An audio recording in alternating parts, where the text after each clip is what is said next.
உங்க எம்ப்ளாயிஸ்க்கு uniform make பண்ணணும் அப்படிங்கிற ஒரு திங்கிங்ல இருக்கிறீங்களா? அப்ப இந்த வீடியோவை சேவ் பண்ணிக்கோங்க.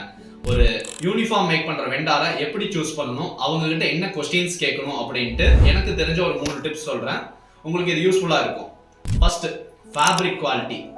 ஃபேப்ரிக் குவாலிட்டி வந்து நம்ம எம்ப்ளாயிஸ் வந்துட்டு ஈஸியஸ்ட் வேவா அவங்க ரெகுலரா மார்னிங் எந்திரிச்சு அப்படியே வேர் பண்ற மாதிரி இருக்கும். அயன் பண்ணி போடணும் அப்படிங்கிற திங்கிங் இருந்துச்சுன்னா அவங்க வந்துட்டு ஒரு ஹெசிடேஷனா மார்னிங் அப்செட் ஆயிடுவாங்க. Second point, durability. நம்ம ஒரு யூனிஃபார்ம் வந்துட்டு மேக் பண்ணிட்டோம்னா ஒரு 6 months to 1 yearக்கு அந்த யூனிஃபார்ம் வந்துட்டு ரெகுலரைஸ்டா கலர் ஃபேஷன்ஸ் இல்லாம அவங்க யூஸ் பண்ணணும். Third point, fitness. அந்த டிஷர்ட்டோட மெஷர்மெண்ட் வந்துட்டு ஒவ்வொரு ஸ்டாஃப் ஒவ்வொரு மாதிரி நம்ம எம் சைஸ் எல் சைஸ் ஒவ்வொரு பிராண்ட்ல யூஸ் பண்ணுவாங்க. அதுல நம்ம சைஸ் கொடுக்க கூடாது.